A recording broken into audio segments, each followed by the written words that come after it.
I feel like everybody on the internet right now is like, oh, you can raise private money for this and you can raise private money for that.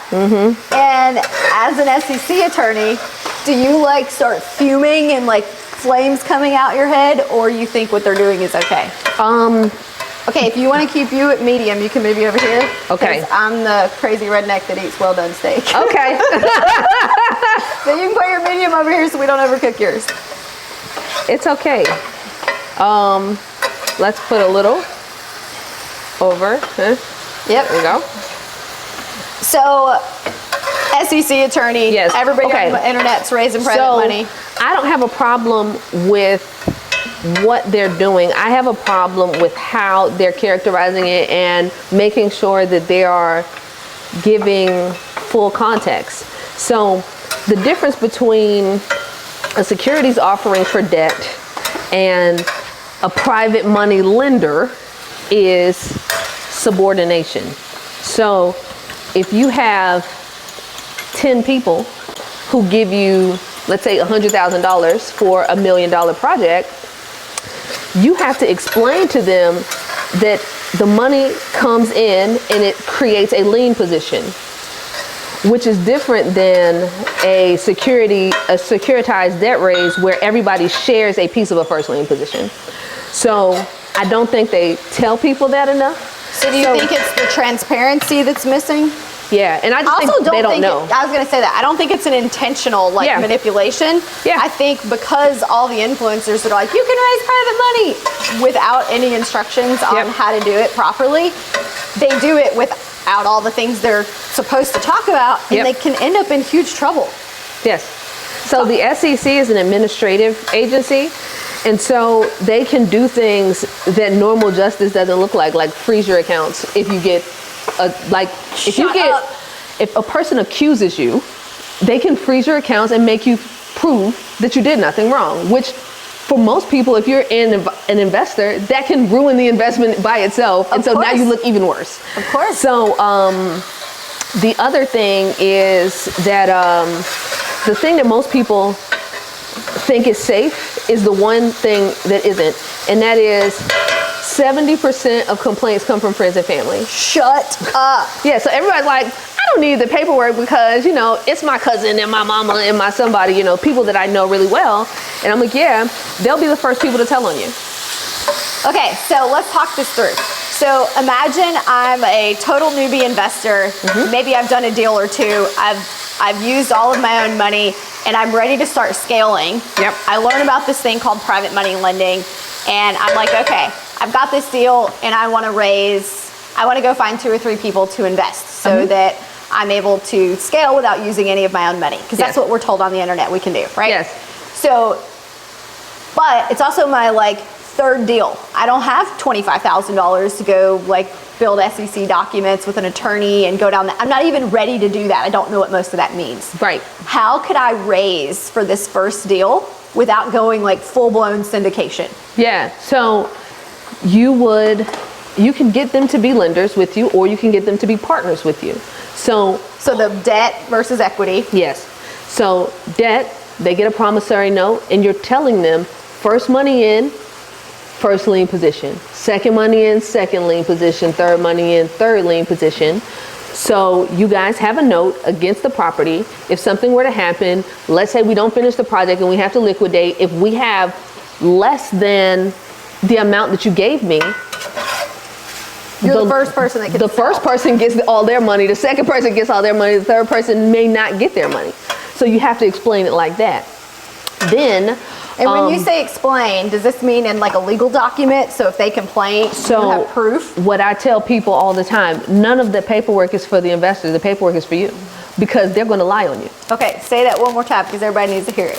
The paperwork is not for the investors, the paperwork is for you, because they're going to lie on you. They're going to say, they never told me this, they never said this, I didn't know. No, I didn't know that there was this much risk. And you're like, page 72 says we can lose all the money. It also says that I've done this before, but this has nothing to do with the future. And I have nothing to do with acts of God and this and that. So essentially disclaimers. The entire document book that everybody thinks is a waste of time is nothing but disclaimers. But it protects you from people lying on you. And so That's on the debt side. On the equity side, the sale of securities is actually when a person is giving you money and they expect a return for doing no work. And so that's the sale of securities.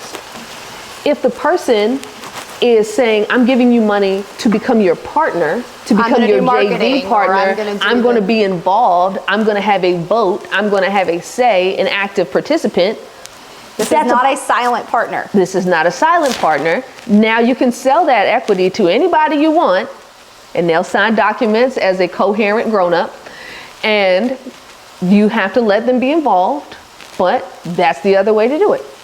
So basically what you're telling me, if we go back to I'm this newbie investor, I'm doing my third deal and I want to raise some money from people, as long as I have really great documentation, we should be okay. Everything in writing is true, everything you say, not true.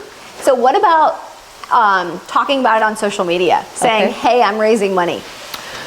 So if you don't have an SEC exemption, you cannot do that. So an SEC exemption is what most people think about: regulation crowdfunding, regulation D raises, all of that. It's only a few documents that you have to file that allows you to do that. But if you don't file it, you may get a disallowed exemption, which means that the SEC can say you illegally sold securities, and that's a federal crime. And what happens with a federal crime? You can go to jail and get fined. So essentially you're saying, do not cut wing, it out. Do not wing this, and do not talk about it on social media if you don't have your documentation in place. Exactly. And if you're intending to raise money from people who are unaccredited, you can never advertise. It is that rule that allows you to take unaccredited investors' money, unaccredited people being people who make less than $200,000 a year, or as a couple less than $300,000, or have less than $1 million net worth, or no securities licenses. They got a bunch of ways for you to get in there now. But if they don't qualify for any of those things, you can only sell if you have a prior relationship with those people. And so even I see people do this, and they're like, well, the person opted in, I talked to them, blah, blah, blah. And then we had an hour phone call. Yeah, and then I sent a mass mailer. I said mass mailers are called public solicitation. So you've got to send them one by one. Maybe 10 by 10s. You might get away with that, but like sending it through ConvertKit to the 2,000 people who said they were interested in hearing about deals, no to your way. email list, yes, or no to way. the people who are following you. Why do you think so many people get this wrong, since it's such a big deal legally? Because most people aren't that concerned with what's legal. They are trying to do what they're trying to do. And do you think that they aren't concerned because they don't understand how much trouble they can get in? And so this is how I think of residential real estate versus commercial. Yeah. The people I meet who started out in residential real estate as an investor, I'm not talking about being an agent. Yeah. They have this mentality of, I will ask for forgiveness instead of permission. Yes. Which you can pull off if you have a house. Yes. You cannot pull that off in commercial real estate. You end up shut down, huge fines. You have to redo it, which is tens of thousands of dollars, not just a slap on the wrist and like, now I need to apply for a permit. Do you see this as something like that, where they don't understand the trouble they can get in? I believe that for sure, because what most people don't realize is the more you're involved in securities and commercial real estate and all of that, there's an assumption that you are sophisticated. So you don't get the like play dumb excuse. Like with residential. Yeah, they're like, poor me, I'm stupid, I just bought houses, or I just got one for free, you know, all of that kind of stuff. And like treat me like a consumer. You don't get treated like a consumer when you are on the business side of and you're real advertising, estate. I'm amazing at this, so you should invest in me. That's right. And then you won't play dumb. Exactly. You can't be both dumb and smart.